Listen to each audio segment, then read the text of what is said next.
अस्सलाम, अबरार रशीद आपकी खिदमत में एक मरतबा फिर हाजिर, उसी रिक्वेस्ट के साथ कि अगर अभी तक आपने चैनल को सब्सक्राइब नहीं किया तो इसे सब्सक्राइब कर लें और ताज़ा तरीन वीडियोज़ की अपडेट्स के लिए नोटिफिकेशन बेल को ज़रूर प्रेस करें। आपका बहुत बहुत शुक्रिया। खबरें ये हैं, इतलात ये हैं कि दुबई से काबुल जाने वाली फ्लाई दुबई की एक परवाज काबुल एयरपोर्ट पर चक्कर लगाने के बाद वापस दुबई चली गई और दुबई लैंड कर लिया गया। बाज़ इतलात के मुताबिक एमिरेट्स एयरलाइन की एक परवाज भी जो कि अफगानिस्तान यानी काबुल जा रही थी, उसको रास्ते से ही, जिसको कहते हैं मिड एयर यानी फिजा से ही, दोबारा वापस दुबई बुला लिया गया और दोनों फ्लाइट्स जो हैं वो बाहिफाजत दुबई लैंड कर चुकी हैं। इसकी वजह यह है कि काबुल हैज फॉलन यानी काबुल को फतह कर लिया गया है। अफगानिस्तान तो पहले ही तकरीबन 80 से 85% तालिबान के कब्जे में आ चुका था।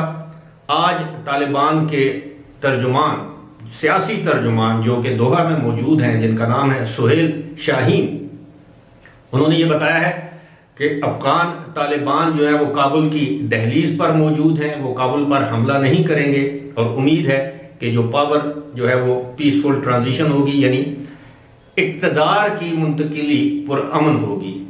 इतलात अब ये भी हैं, बहुत सी वेस्टर्न न्यूज़ एजेंसीज की तरफ से, रॉयटर्स की तरफ से ये खबर दी जा रही है कि अफगानिस्तान के सदर अशरफ गनी अपने मुतअद्दिद आला हुकाम या ओहदेदारान के साथ ताजिकिस्तान फरार हो चुके हैं।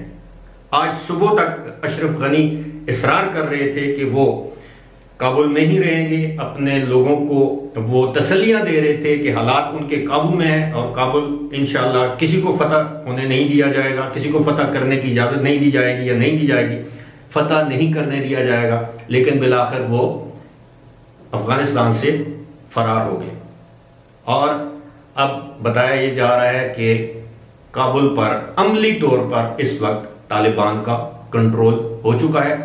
एक गोली फायर नहीं हुई, लेकिन अब ये देखना है कि तालिबान काबुल के अंदर किस वक्त एंटर होते हैं और कब अपनी हुकूमत का ऐलान करते हैं। लेकिन सुहेल शाहीन जो उनके तर्जुमान हैं, उनके मुताबिक ये इंक्लूसिव हुकूमत होगी, यानी मखलूत हुकूमत होगी, जिसमें अफगानिस्तान के तमाम जो कम्युनिटीज़, बरादरियाँ, जो लोग हैं, एथनिक ग्रुप्स, जिसमें पश्तून हैं, ताजिक हैं, उज़्बेक हैं, हज़ारा हैं, उन शुमाली इताद के लोग, उनको शामिल किया जाएगा। तकरीबन 20 साल पहले अमेरिका ने अफगानिस्तान पर हमला किया था। उसामा बिन लादेन, अलकायदा और तालिबान को ख़त्म करने के लिए वहाँ पर हुकूमत ख़त्म हो गई। 20 साल बाद ना सिर्फ अमेरिका बल्कि नेटो अफवाज का तसल्लुत और कब्जा रहा अफगानिस्तान पर। $1 खरब सिर्फ अमेरिका ने इस पर खर्च किए, $1 ट्रिलियन, और उसके हिस्से में क्या आया? शिकस्त, रुसवाई। और अब उस शिकस्त और रुसवाई का जिम्मेदार पाकिस्तान को करार दिया जा रहा है, यानी स्केपगोट, कुर्बानी का बकरा अब पाकिस्तान ने डबल गेम की है। तो इसका मतलब तो ये हुआ कि पाकिस्तान ने पहले सोवियत यूनियन को शिकस्त देने में अमेरिका का साथ दिया, तो अब शायद अमेरिका को शिकस्त देने के लिए पाकिस्तान ने तालिबान का साथ दिया। ये बात मेरी समझ से बाहर है। अमेरिका को शिकस्त अफगानियों ने, तालिबान ने इसलिए दिया कि अफगानिस्तान की एक तारीख है कि अफगानिस्तान पर कभी भी, अफगानिस्तान की तारीख में जितनी भी पुरानी तारीख है उसमें कभी भी कोई गैर मुल्की क़ुव्वतें अफगानिस्तान पर कब्जा नहीं कर सकी। अगर कब्जा किया तो उसको बरकरार नहीं रख सकी। ये असल सूरत हाल है। अब वियतनाम में हजीमत, रुसवाई और शर्मिंदगी के बाद, वियतनाम की जंग भी काफ़ी अर्सा जारी रही। अब 20 साल यहाँ पर जंग करने के बाद जब अमरीकियों ने इनखला किया, तो आप यकीन कीजिए कि वो दानिस्ता तौर पर अपने एंटी एयरक्राफ्ट गन्स, मिसाइल्स, जीपें, ट्रक, असलहा छोड़कर चले गए। और वो किसके हाथ आया? तालिबान के हाथ आया। तालिबान ने सबसे पहले हिरात पर कब्जा किया, उसके बाद उन्होंने कंधार पर कब्जा किया। हिरात अफगानिस्तान का दूसरा बड़ा शहर है, कंधार तीसरा बड़ा शहर है, चौथा बड़ा शहर है मज़ार शरीफ। उसके बाद अब गजनी पर कब्जा किया, उसके बाद अब काबुल जो कि सबसे बड़ा शहर ही नहीं बल्कि कैपिटल है, उस पर भी अमली तौर पर इस वक्त तालिबान का कब्जा या तसल्लुत है। अमेरिकी सदर बाइडेन ने 3000 फौजी अपने सफारत खाने को सिक्योर करने के लिए, वहां से अपना अमला निकालने के लिए रवाना किए। उन्होंने कहा कि नहीं, ये कम है। 2000 फौजी आज फिर पहुंचे। आज इतवार के दिन 5000 फौजियों की मय्यत में, हिरासत में, वहां से हिफाजत में वहां से अमेरिकी सफारतकारों को निकालने का अमल जारी है। तालिबान ने उनको सेफ पैसेज दिया है कि इनको निकाल लें, और अमेरिका ने अपने तमाम सफारतकारों से कहा है कि जितने जासूसी के हालात हैं, जितना आपके पास रिकॉर्ड है, उसको जाया कर दें, तलब कर दें, डिस्ट्रॉय कर दें। यही नहीं, अब अमेरिका यहां से जब जाएगा, लेकिन तालिबान ने, ये उनके तर्जुमान ने, सुहेल शाहीन ने कतर से ये बयान जारी किया है कि अफगानिस्तान के अंदर रहने वाले, काम करने वाले सफारतकारों को, चाहे वो मगरबी हों, जिस मुल्क से भी उनका ताल्लुक है, NGO, तमाम जो इदारों में लोग काम कर रहे हैं, वो बगैर किसी खौफ के अपना काम जारी रखें। उनके खिलाफ कोई कार्रवाई नहीं की जाएगी, उनको किसी किस्म की तकलीफ नहीं दी जाएगी। वो उसी तरह काम करें जिस तरह वो पहले कर रहे थे, उनकी हिफाजत की जाएगी। और जो लोग काबुल से जाना चाहते हैं, अफगानिस्तान से जाना चाहते हैं, उनको सेफ पैसेज दिया जाएगा, यानी उनके जाने के अमल को आसान और सहल बनाया जाएगा, उसमें दुश्वारियां पैदा नहीं की जाएंगी। लेकिन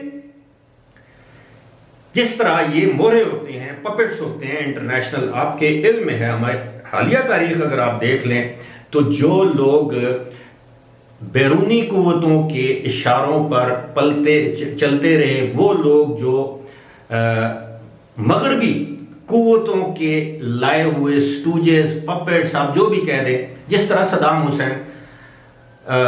हुसैन का अंजाम क्या हुआ आपके सामने है।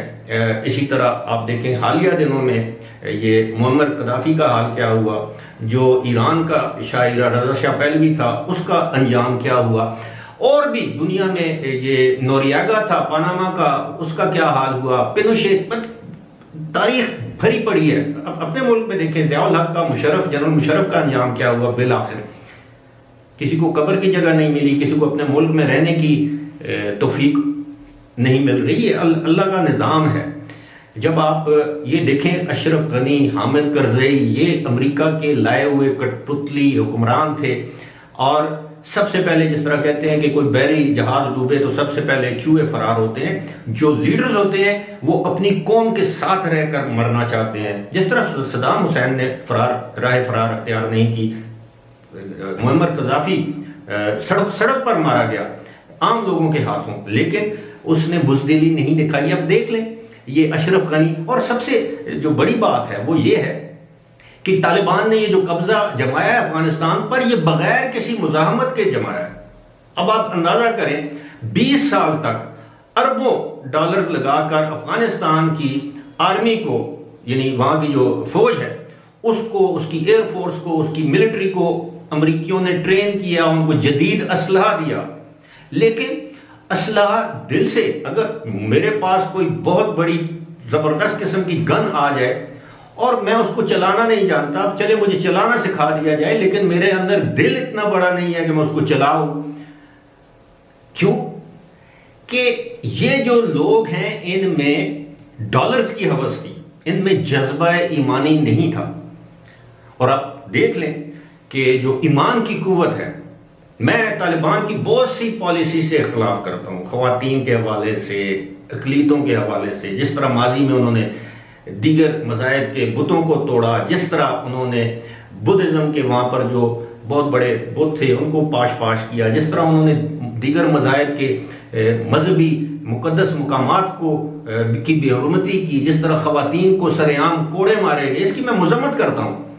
लेकिन धुन के पके थे, अल्लाह का नाम लेके अल्लाह अकबर करते थे, और दुनिया की सबसे बड़ी सुपर पावर अमेरिका, उसको शिकस्त देने में कामयाब हुए। ये शिकस्त ही है। 20 साल लड़ने के बाद, 1 खरब $1 ट्रिलियन स्पेंड करने के बाद बिल आखिर आप वहां से भागे किस तरह। हालांकि उन्होंने कहा यह था कि हम 11 सितंबर तक अपनी फौजों का इनखला करेंगे, लेकिन उससे पहले भाग गए। सब कुछ रातों रात बागराम एयरबेस को बंद कर दिया, कंधार एयरबेस को बंद कर दिया, बाकी एयरबेसेस, और अपना सामान भी छोड़ गए। और सामान शायद दानिस्ता तौर पर छोड़ गए कि तालिबान के काम आएगा। और यही होता है, अमेरिका भी दोहरी गेम करता है। लेकिन अब इसमें सूरत हाल ये है कि ये जो भी कुछ अफगानिस्तान में हो रहा है, ये पाकिस्तान के हक में बेहतर नहीं है।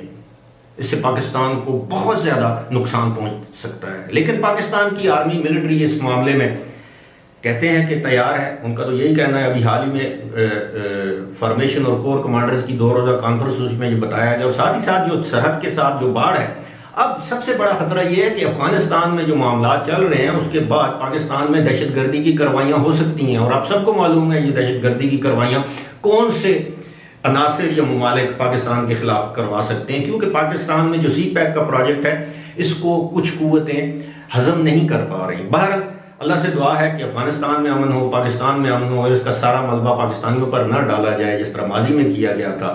अपनी शिकस्त, अपनी हजीमत, अपनी शर्मिंदगी का बायस हमें ना करार दिया जाए। लेकिन क्योंकि अल्लाह की ज़ात है सबसे बड़ी, जिसे कहते हैं कि वो रहमान भी है, रहीम भी है, कहार भी है, जब्बार भी है, अजीज भी है, अल मुतकब्बिर, तकब्बर करने वाली भी है।